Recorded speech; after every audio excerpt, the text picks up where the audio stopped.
Wesh les gens, c'est Revive, et bienvenue dans cette review du manga le plus acaride de tous les temps, car que sont les Bags Groove si ce n'est des gros acariens, j'ai nommé The Jojo Land. J'espère que votre rentrée s'est bien passée. Pour ma part, on reprend de zéro après un BUT de 3 ans pour faire du game design, mais Hassoul ça se passe bien. C'est la première fois que j'enregistre dans mon petit studio. Ça fait bizarre, j'essaie de parler un peu moins fort, mais j'espère que ça vous dérangera pas. Au-delà de ça, je suis un peu malade, donc j'espère que la voix de ce mois-ci sera ok. Ça se passe très bien pour la chaîne aussi d'ailleurs. Un immense merci pour vos retours sur la vidéo Inazuma, que j'imaginais flop tous les jours.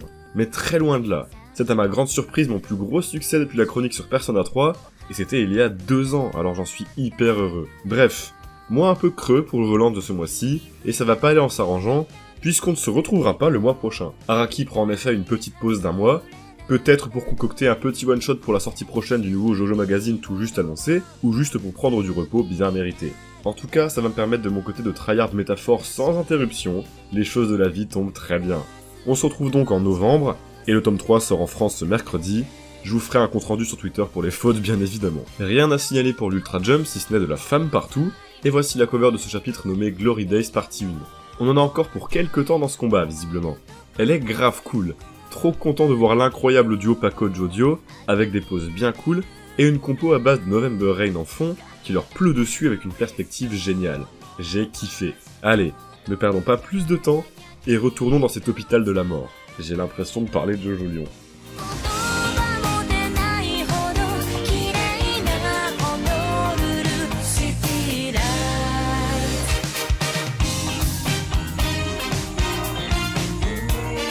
Bon, ce mois-ci, on a eu globalement le droit à un chapitre que je vais à partir de maintenant nommer de type folie au cube, à savoir combat de fou, plus tension de fou, plus mise en scène de fou, égale explosion de hype.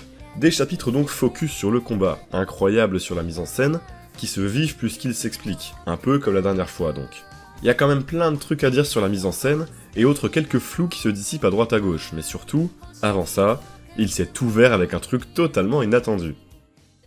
En effet, on va purement et simplement avoir le droit à une rapide backstory de Howler, moins focalisée sur le personnage en lui-même que sur la création de la société il y a des années de ça, mais qui nous en apprend beaucoup. On va donc suivre l'ancêtre de Howler 5 générations plus tôt, un marin italien du nom de Latrato. Ça a dû faire plaisir à Araki de redessiner, même brièvement, un marin.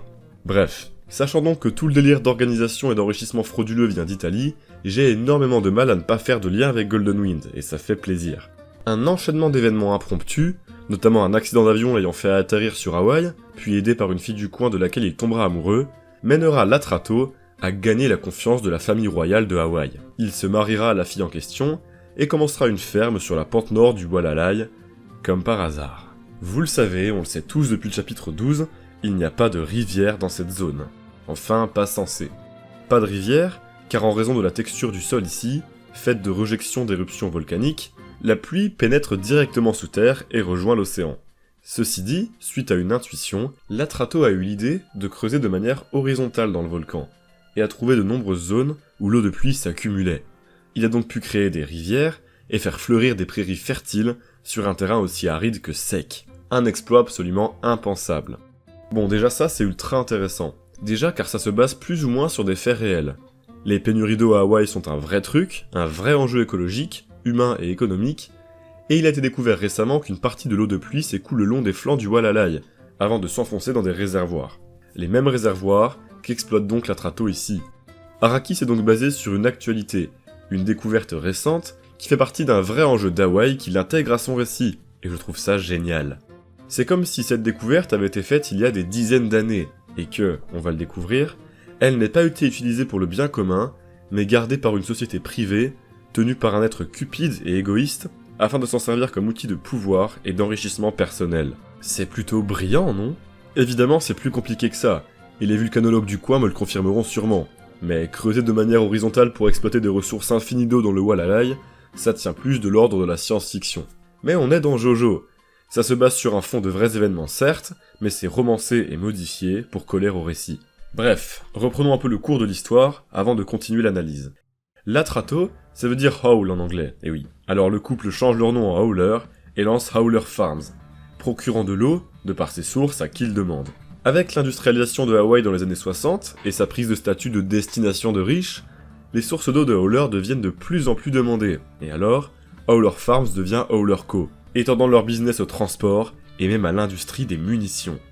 Oh waouh, ok, la puissance de la case. Relions donc avec ce que je disais avant.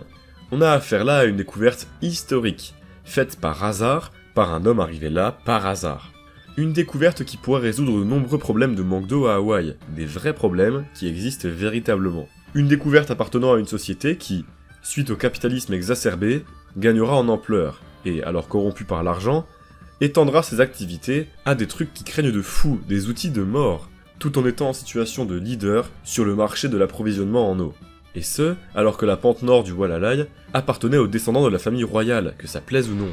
La nature contre la cupidité de l'homme. L'histoire et les coutumes contre la colonisation. On en est en effet pas loin, avec cet Européen qui atterrit là certes par hasard, mais qui prendra véritablement une importance démesurée dans la vie de cet archipel, autrefois reclus et indépendant. Les thématiques de The Jojo Lands sont de plus en plus fascinantes, et on va le voir ici, se joignent merveilleusement aux enjeux du scénario et autres concepts géniaux introduits dans cette partie. Car ce terrain, il appartient désormais aux cupides et mal intentionnés à Howler. Que quelqu'un meure, disparaisse ici, ou que des substances dangereuses utilisées dans l'industrie des munitions soient découvertes ailleurs, ce terrain appartient à Howler. L'homme possède un capital de 50 milliards, trempe dans la construction et le commerce de munitions. L'homme paraît définitivement intouchable. Outre que c'est un solide argument de plus en faveur de Howler en tant qu'anta principal, ce flashback est ultra intéressant, montre la puissance de Howler, pourtant remise en question actuellement, et ça transpire dans la géniale transition vers le combat en cours qui suit juste après, et surtout, comment l'homme en est arrivé là où il en est. Manifestement, pour l'instant il ne doit son statut qu'à sa lignée, ce qui pourrait mener à une autre confrontation et parallèle avec Jodio, lui qui galère, et se fait tout seul en quelque sorte, pour parler de méritocratie avec beaucoup de nuances. Il manque ceci dit quelque chose pour comprendre le personnage de Howler. Il s'est passé quelque chose dans son enfance avec le rocher de lave, on le sait. Mais quoi? Quel événement, sûrement négatif, a eu lieu? Et en quoi a-t-il impacté cet homme? Car ouais, s'il semble avoir tout obtenu sur un plateau d'argent depuis sa naissance, cette case vient un peu nuancer tout ça, et laisse supposément une couche de profondeur en plus pour Howler. Je ne vais pas théoriser plus là-dessus, et on va attendre sagement un potentiel autre flashback, plus focalisé sur l'homme en lui-même. Le dernier truc sur lequel j'aimerais revenir dans ce flashback, c'est ce fameux flux du rocher de lave. Ce qu'on voit ici, c'est littéralement le premier enchaînement d'événements vertueux dus au rocher. L'accident de l'avion, la rencontre avec la fille, et surtout, la chance de trouver les réservoirs d'eau, c'est bien ce qui a mené l'Atrato à l'ascension, et à la richesse. Est-ce que c'est ce premier enchaînement, purement hasardeux et chanceux, qui aurait en quelque sorte jeté une bénédiction sur cet endroit? Est-ce qu'une paume du diable y est liée? On aura forcément des réponses tôt ou tard. En tout cas, cette idée que la famille de Howler y est intimement liée depuis des dizaines d'années est ultra intéressante, et lance des réflexions passionnantes. J'ai si hâte de voir où ça va aller. Ça renforce en tout cas grandement l'aura et l'importance de Howler, qui, encore une fois, m'a tout l'air de se confirmer comme étant l'antagoniste principal. Si vous avez des théories farfelues sur tout ça à balancer, n'hésitez pas, les commentaires sont là pour ça.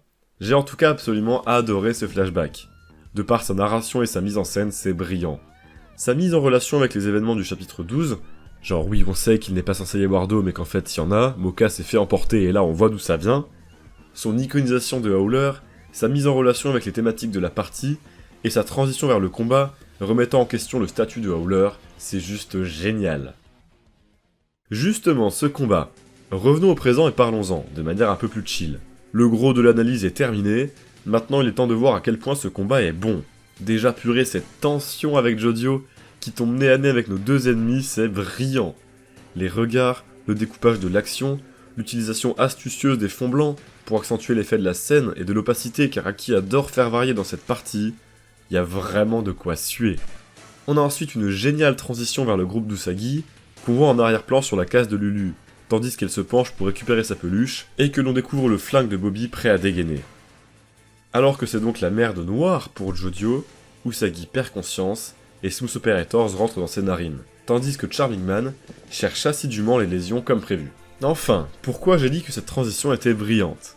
Car à partir de là, on va rentrer dans un jeu effréné d'alternance entre les deux plans, pour créer encore plus de montée en tension et de retournement de situation incroyables. Car ouais, Jodio, après avoir ramassé le doudou avant elle, et ça c'est dingue, va remarquer un saignement de nez. Opacité, regard, sang bien noir, 3 cases évocatrices sur une ligne en biais. Encore une fois, tout est trop fort dans cette page. Dans celle d'après aussi, mais si je repère tous les plans et découpages brillants, on s'en sortira pas. Mais j'ai quand même envie de le faire. Lulu lâche un regard vers le fond, nous faisant direct capter qu'elle sait que c'est la merde et que ça vient de là-bas. Les gars ont dû coincer un Bax Groove.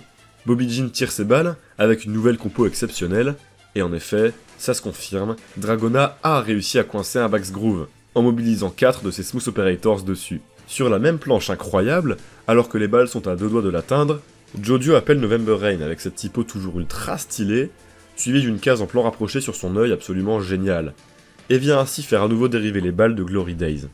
Bobby est impressionné par Jodio, et annonce alors qu'il va devoir faire le ménage par lui-même, mais que nettoyer son bordel après sera une galère.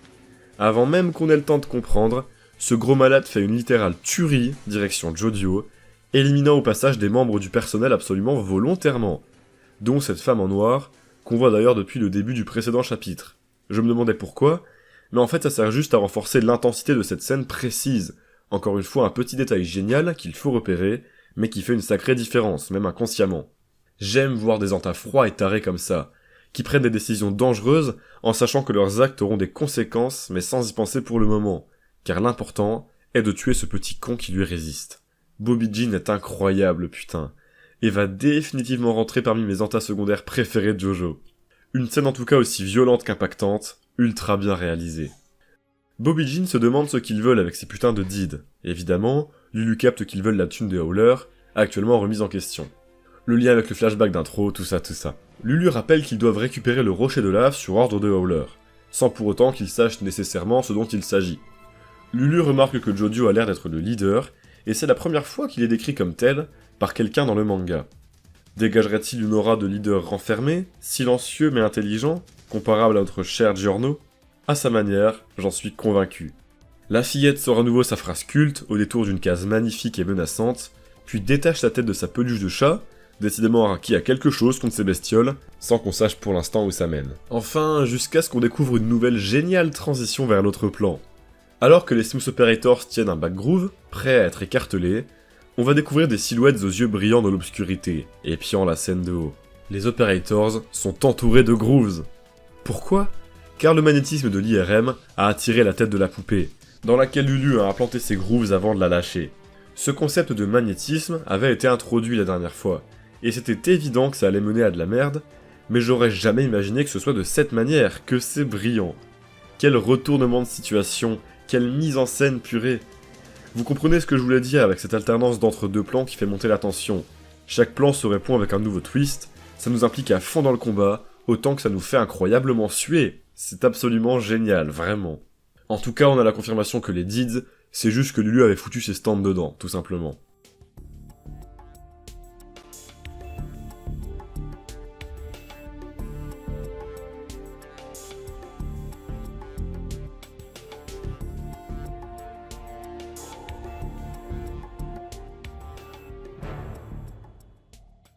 On arrive dans la dernière scène du chapitre, qui consiste en un big 1v1 Far West entre Jodio et Bobby Jean, qui le cherchent, alors dans un couloir à impasse, ne menant qu'à 2 portes.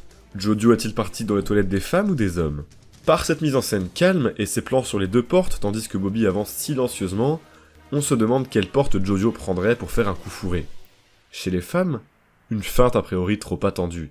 Chez les hommes, pour faire de la psychologie inversée, pour ne pas réfléchir trop à ce pierre-feu-ciseau infernal, Bobby aura pris la précaution de tirer des balles derrière lui. Mais ça, on le découvrira après avoir vu Jodio apparaître de derrière, sortant donc des toilettes hommes alors que Bobby a choisi celle des femmes, rencontrant donc ses balles au dernier moment avec November Rain. Ascenseur émotionnel constant, montée et descente de tension, tout ça, encore une scène juste incroyable. Une scène qui étaye donc ma théorie du mois dernier. Glory Days, c'est pas si compliqué. Il peut juste actionner le déclenchement des balles quand il veut après les avoir tirées. Je l'affirmerai pas à 100% parce qu'on le voit pas les tirer directement, mais Jodio le dira, il a déjà tiré dans cette direction. Et je pense qu'on ne nous le montre pas, juste pour que le retournement des situations et la mise en scène fonctionnent. À voir. Jodio va donc, suite à un échange de plongeons digne de la scène dans Resident Evil Vendetta là, se réfugier dans les chiottes. Mais alors qu'il a l'air cerné, fini et dans la pire posture possible, son cas va s'aggraver. Les symptômes de la maladie des Bax Groove se déclenchant sur lui à son tour. Quand a-t-il été attaqué? Lulu lui a sûrement balancé un de ses grooves quand elle l'a rencontré tout à l'heure.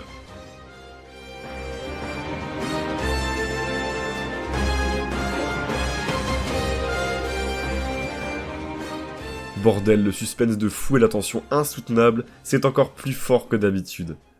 Tout s'enchaîne à une vitesse. On ne sait plus où donner de la tête, et j'ai rarement été aussi impliqué dans un combat. J'ai trop hâte de le relire en entier d'une traite, vraiment. Mais pour l'heure, on n'aura malheureusement pas le fin mot de l'histoire avant 2 mois.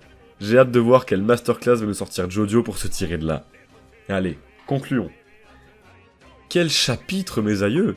J'aime de tout mon cœur ce combat, vraiment. Je trouve que c'est l'un des plus tendus et mieux rythmés du manga, sincèrement, pour un combat mineur en tout cas. Et je dis mineur, mais quelles implications scénaristiques! Le tout mis en relation avec cette introduction géniale qui vient renforcer les enjeux et globaux et internes au combat. Ce qui m'a le plus frappé, c'est bien cette alternance effrénée de plans avec ces transitions de fou. Mais à part ça, le découpage, les dessins, la perspective, les jeux de regard, le jeu sur l'opacité... Les persos crèvent eux aussi l'écran, avec un Diodanta définitivement incroyable. Sérieux Bobby Jean et son détachement quant au fait de buter des innocents pour avoir Jojo, je trouve ça fou. Howler qui gagne en importance et en aura, ainsi que des persos principaux toujours excellents. Dragona et Charming Man font leur taf comme il faut pour sortir Usagi. Jojo prépare une dinguerie, j'en suis certain. Y a bien que Paco qu'on a vu tomber de l'ascenseur au début, qui a pas vraiment d'exposition le pauvre, mais c'est comme ça, il y a des jours sans mon gars. On lui envoie toute notre force. Allez. J'ai dit tout ce que j'avais à dire sur ce chapitre. On se retrouve dans 2 mois, certes, mais ça va exploser et être absolument palpitant, comme d'habitude. D'ici là, reposez-vous bien, défoncez-vous sur Métaphore, et profitez de la vie. Et bien voilà, cette review est désormais terminée, j'espère qu'elle vous aura plu. Ça me fait bizarre d'enregistrer dans un autre endroit, mais bon, je retrouverai petit à petit mes aises, mon dynamisme d'avant, sans avoir peur de faire du bruit. Bref, j'espère que la review vous aura plu, elle était plutôt courte parce que c'est un chapitre qui ne nécessitait pas que je m'y attarde 30 minutes, mais c'était un plaisir à faire, voilà, j'ai eu le temps de me poser pour la faire tranquillement, et le chapitre était vraiment génial, donc ça régale.